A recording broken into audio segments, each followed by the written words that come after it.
नमस्कार मित्रांनो, एक गोष्ट नेहमी लक्षात ठेवा. शनीची 7.5 ही शिक्षा नसते. ती फक्त आयुष्याचा एक ट्रेनिंग पिरियड असतो. जो व्यक्ती यात पास होतो त्याला आयुष्यात कोणीही हरवू शकत नाही. ज्या दिवशी तुम्ही शनीच्या 7.5ला घाबरणं सोडाल त्या दिवशी शनिदेव तुम्हाला खाली पाडणे सोडतील. मित्रांनो, आजचा हा व्हिडिओ तुम्ही पहिल्याच ओळीतून कदाचित समजला असेल. शनीची 7.5. शनी हे कर्माचे ग्रह आहेत. परमेश्वराने त्यांची नियुक्ती केली आहे.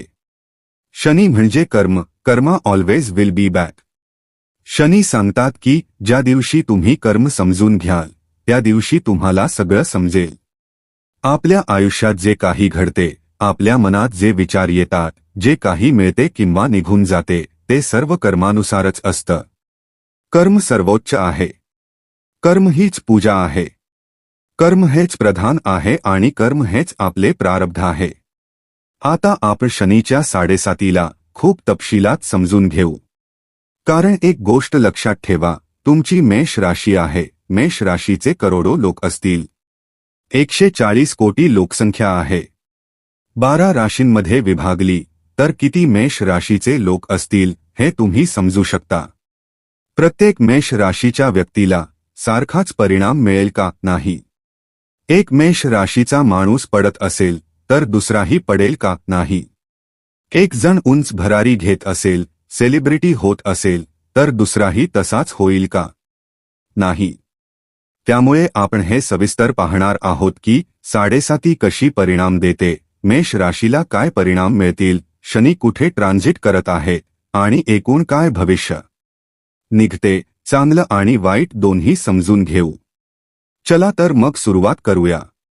मित्रांनो, हा व्हिडिओ जन्मराशी, चंद्र राशी वर आधारित आहे. आता समजून घ्या, तुमची मेष राशी आहे. तुमच्या राशीपासून 12व्या घरात शनी बसले आहेत.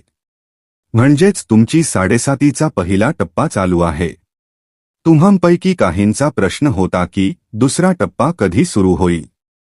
तर सांगतो, 4 जून 2027 पासून तुमचा 7.5चा दुसरा टप्पा सुरू होईल, जेव्हा शनी तुमच्या राशीवर येतील, तब्बल 30 वर्षांनंतर. आता पाहूया 12वे घर कशाचे असते. हे घर परदेशाशी संबंधित असते, हॉस्पिटलशी संबंधित असते आणि खर्चाचे घर असते. म्हणजेच जे काही जाते, खर्च होते, ते सगळे 12व्या घरात येते. आता हे सविस्तर समजून घेऊया. शनीची दृष्टी कुठे आहे? दुसऱ्या घरावर, 6व्या घरावर आणि भाग्यस्थानावरही शनीची दृष्टी आहे. जेव्हा शनी 12व्या घरात असतात तेव्हा सर्वात आधी ते तुम्हाला वेगवेगळ्या ठिकाणी फिरवतात, नवीन अनुभव देतात, विशेषतः 2026 मध्ये. पण त्याआधी मी तुमच्या मनातील भीती काढू इच्छितो. तुम्ही कुठे कुठे व्हिडिओ पाहता, YouTube, Instagram आणि मनात नकारात्मकता भरता. पण एक गोष्ट लक्षात ठेवा, तुमची ऊर्जा सर्वात शक्तिशाली आहे. तुमचे मन सर्वात शक्तिशाली आहे. मनापेक्षा वेगवान काहीच नाही. तुमचं मन जर तुम्ही नियंत्रित केले तर या जगात कोणीही तुम्हाला काही करू शकत नाही. ज्या दिवशी तुम्ही तुमचे मन आणि ऊर्जा मजबूत केली त्या दिवशी काहीही तुमच्यावर परिणाम करू शकणार नाही. जरी अनेक लोकांनी मिळून तुमच्यावर काहीही नकारात्मक करण्याचा प्रयत्न केला तरीही. माझ्याकडे येणारे अनेक लोक विचारतात, माझ्यावर कुणी ब्लॅक मॅजिक केले आहे का? मी सरळ सांगतो, हो, केलं आहे. कारण त्यांनी तो प्रश्नच विचारला. म्हणजे त्यांनी आधीच ते मान्य केलं आहे. आणि ज्या गोष्टीवर तुम्ही विश्वास ठेवता तीच गोष्ट तुमच्यावर प्रभाव टाकते. तुम्ही अंधारात जात आहात आणि तुम्हाला वाटतं की पुढे भूत असेल तर नक्कीच तुम्हाला तसं वाटेल. पण जर तुमचं मन सकारात्मक असेल, तुमची ऊर्जा मजबूत असेल तर तुम्हाला काहीही वाटणार नाही. म्हणूनच जो माणूस असं मानतो की 7.5 त्रास देते, भीती दाखवते, त्याच्यासाठी ती तशीच ठरते.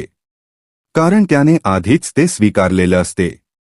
पण प्रत्यक्षात शनी तुम्हाला मजबूत बनवण्यासाठी येतात.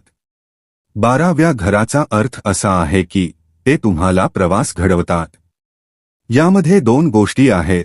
जर तुम्ही नकारात्मक असाल तर तुम्हाला नकारात्मक परिणाम मिळतील. का? कारण ते तुम्हाला थकवतील. तुमचं मन कुठेच लागणार नाही.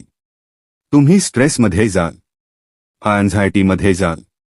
पण हे स्ट्रगल्स जर तुम्ही थोडे पॉझिटिव्ह राहून केले, तुम्हाला वाटत असेल की हो, या प्रयत्नांनंतर, या प्रवासानंतर, या मेहनतीनंतर माझा विजय आहे, तर नक्कीच तुम्हाला इथे पॉझिटिव्ह परिणाम मिळतील. तुमच्या जन्मकुंडलीत शनी खराब नसावेत.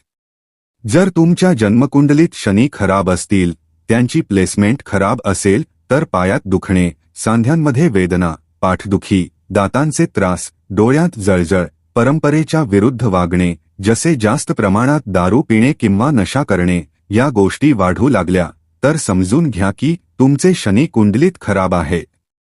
जर तुम्ही हे सर्व संतुलनात, मर्यादेत करत असाल, तर ठीक आहे. शनीची दृष्टी 6व्या घरावर आहे.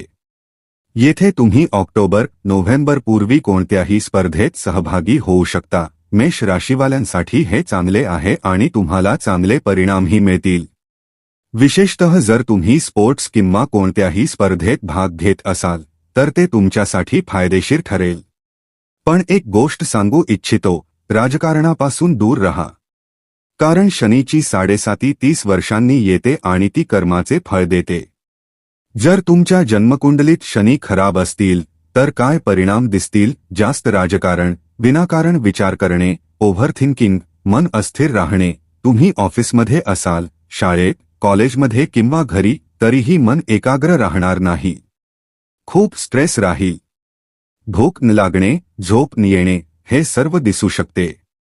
12वे घर झोपेचं घर आहे. जर तुम्ही रात्री झोपायला गेलात आणि झोप येत नसेल, सतत विचार येत असतील, तर समजून घ्या की तुमचे शनी योग्य स्थितीत नाहीत. झोप डिस्टर्ब होत असेल, तर हे संकेत आहेत. पण जर तुमच्या कुंडलीत शनी चांगले असतील, तर काय होईल? तुम्हाला परदेश प्रवासाचे योग येतील. लांबच्या प्रवासांचे योग बनतील. कामात प्रमोशन मिळण्याची शक्यता आहे. मोठ्या कंपनीत जॉब मिळू शकतो. यावरून तुम्हाला समजेल की तुमचे शनी चांगल्या स्थितीत आहे. कारण शनीची 7.5 प्रत्येकाला वाईट फळ देत नाही, हे नीट समजून घ्या. आता शनीची दृष्टी भाग्यस्थानावर आहे. जेव्हा दशमेश आणि 11व्या घराचा स्वामी 12व्या घरात बसतो, तेव्हा मोठ्या कंपन्यांशी संबंध, परदेशाशी कनेक्शन, इम्पोर्ट एक्सपोर्ट यामध्ये फायदा होतो. जर तुमचं काम परदेशाशी संबंधित असेल, ट्रॅव्हलिंगशी संबंधित असेल, इम्पोर्ट एक्सपोर्ट असेल, तर तुम्हाला यामध्ये चांगले यश मिळेल. तसंच जर तुमचं काम हॉस्पिटलशी, मशीनशी, लोखंडाशी संबंधित असेल, तर तेही चांगले चालेल. पण यासाठी तुमचे भूतकाळातील कर्म खराब नसावेत आणि तुमचे शनी चांगले असावेत. तुमच्या 7.5चा दुसरा टप्पा जून 2027 मध्ये सुरू होईल, जेव्हा शनी तुमच्या राशीत येतील. यावर आपण पुढे सविस्तर बोलू. 2026 मध्ये आणि जून 2027 पूर्वी तुम्ही प्रॉपर्टी किंवा वाहनासाठी लोन घेऊ शकता. छोटं असो वा मोठं, लोन घेण्याचे योग दिसत आहेत. तुम्ही प्रयत्न कराल की कुटुंबात वाद होऊ नये, पण तरीही काही कारणाने छोटे मोठे वाद होऊ शकतात. कारण शनीची दृष्टी दुसऱ्या घरावर आहे. त्यामुळे कधी कधी तुम्ही चांगले बोलण्याचा प्रयत्न करता, पण अचानक वाद होतात, विशेषतः वडिलांसोबत. त्यामुळे याची काळजी घ्या. विशेषतः प्रवास करताना, काही खाताना पिताना अशा प्रसंगांची शक्यता जास्त असते.